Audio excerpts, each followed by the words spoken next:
Hey,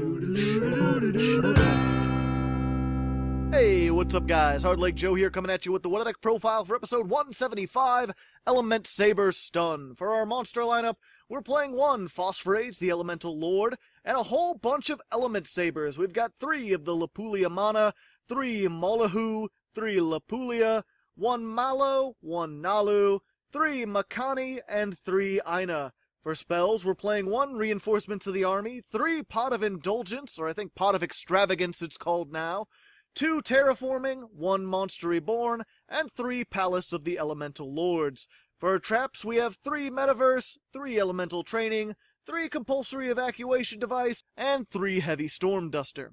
Our extra deck consists of 1 each of Utopia Beyond, Photon Strike Bouncer, Utopia the Lightning, Utopia, Baguska, Heartland Draco, Castell, Borolo Dragon, Decode Talker, Nightmares Unicorn, Phoenix, and Cerberus, Akashic Magician, Isolde, and Underclock Taker. The side deck I'll go over in a bit. So, while I call this a stun deck, that's not entirely true. A stun deck is all about setting up a board that can disrupt your opponent on their first turn, give them a suboptimal starting position, and then following that up with massive amounts of damage. This deck does attempt to do that, but it's not really all that great at it. The Element Saber archetype only really has 2 disruption cards, Molahu and Lapulia. The former lets you target a monster and flip it face down, while the latter negates spell traps. Both of these are quick effects that you can activate once per turn during either player's turn by sending an Element Saber from your hand to the graveyard. Together these make for some pretty strong disruption, but aside from our one-of Monster Reborn, the deck doesn't really have a way of getting both of them on the field during the first turn. To make up for this weaker stun element, though, we have some pretty strong protection in the form of Lapulia Mana. This is a level 6 monster with 2400 attack and 2100 defense that you can special summon from your hand by sending 2 monsters from your hand to the graveyard. Depending on which attributes those 2 monsters were, all your Element Sabers and your Elemental Lords, including Mana itself, get some kind of protection. If you send Earth or Wind, your monsters can't be destroyed by battle. If you send Water or Fire, they can't be destroyed by card effects. And if you send Light or Dark, your opponent can't target them with card effects. Using this, you can make it really hard for your opponent to deal with your disruption monsters. Making everything immune to battle and targeting means it's going to take a lot of effort for most decks to get rid of them. They'll either spend some considerable resources trying to out your board, or they just won't deal with it, allowing you to continue negating spell traps and flipping monsters face down until eventually you just out-resource them. It's this effect that makes me say this deck is less pure stun and more of a stun/advantage hybrid, where you use stun cards to whittle down your opponent's resources over the course of a few turns. Of course, it's going to be pretty difficult to out-resource anyone if you're constantly discarding cards as cost, but that's where the field spell comes into play. This is easily the most important card of the deck, and the reason why we play 2 Terraforming and 3 Metaverse to search it. It has several effects, but the most important one is, once per turn, if an Element Saber monster would send a cards from your hand to the graveyard to activate its effect, you can send that many Element Saber monsters from your deck to the graveyard instead. This essentially means once per turn you get an Element Saber effect for free, since you can just send from your deck instead of having to discard. Not only does that help you maintain advantage, but it also has synergy with the field spell's second effect, which says all monsters you control gain attack and defense equal to the number of different attributes in your graveyard times 200. This means every time you activate one of your Element Saber effects, you can dump a different attribute monster into the graveyard and have all your monsters gain an extra 200 attack. There's an Element Saber for every main attribute, so if you can get all 6, that's an additional 1200 attack and defense to everything you control, which can allow for some massive damage, assuming you can go into the battle phase.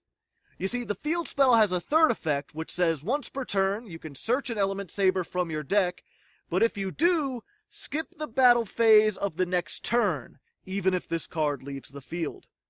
If you get the field spell first turn, and you don't have mana or any way to search it, then I'd recommend using the field spell to search it out, since it's important to get your defense in place first turn. Aside from that, though, you really don't want to be using this effect, as tempting as it may be.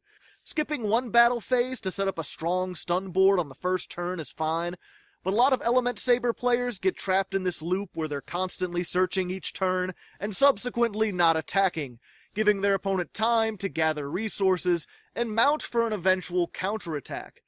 Only search with this when it is absolutely necessary for your survival.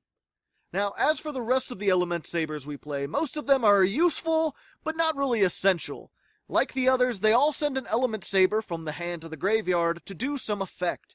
The Earth one summons an Element Saber from the graveyard, the Wind one searches an Element Saber or an Elemental Lord from the deck, Water adds an element from your graveyard to your hand, and Fire sends one from your deck to the graveyard.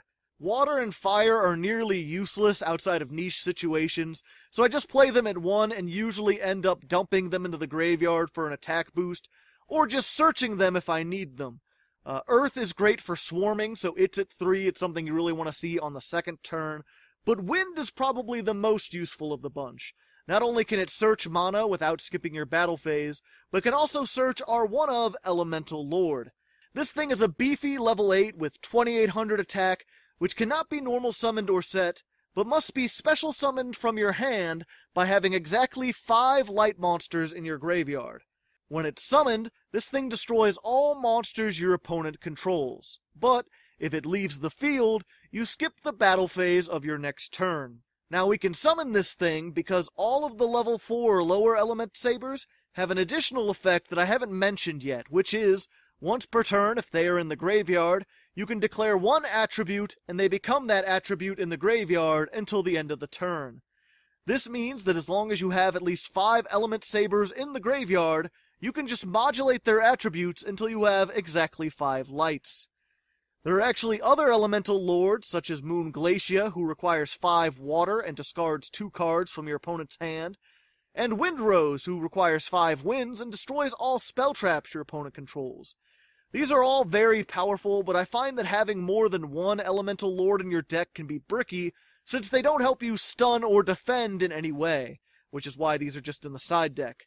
Likewise, you can use the attribute-changing effects of the Element Sabers to make a lot of cool cards like Dark Arm Dragon and Light Ray Daedalus work, as well as any other number of Chaos Monsters, Blackluster Soldier, all those things that require lights and darks in the graveyard. The only problem is these are all go-second beatdown cards that work against the deck's win condition. You might be able to make an OTK deck out of this by taking in all the Chaos stuff, if you can find a way to dump a bunch of Element Sabers into the graveyard really quickly. But this is what I tried with my initial idea, and I couldn't get it to work, so I just went with the stun. But I digress. The only other archetypal main deck card we have in here is Elemental Training, which is not needed for the stun, but it really helps out. This is a continuous trap with 3 great effects. First, your opponent can't target or destroy Palace of the Elemental Lords while this is face up, which gives you some much needed protection for your field spell. Second, once per turn, you can tribute 1 monster you control, and special summon 1 Element Saber from the deck with a different original attribute.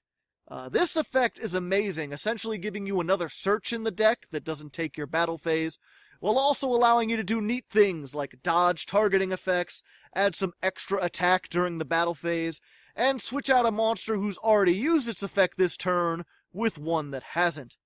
Its final effect allows you to send it to the graveyard, discard your entire hand, and then add Elemental Lords from your graveyard back to your hand, equal to the number of cards you discarded. This one rarely comes up, but when it does, it's a lifesaver. If you're in a grind game, your Elemental Lord is already in the graveyard, you're top-decking just 1 card at a time, you can use this to discard anything and get back your 2800 beater, who Raigekis the opponent's field when it's summoned. The rest of our cards in here are just tech cards. Since the Element Sabers are all warriors, we're playing 1 Reinforcements of the Army to search them. Since the extra deck is just full of toolbox stuff that we don't really need, I'm trying out the new Pot of Extravagance, which allows you to banish 6 random cards from your extra deck to draw 2.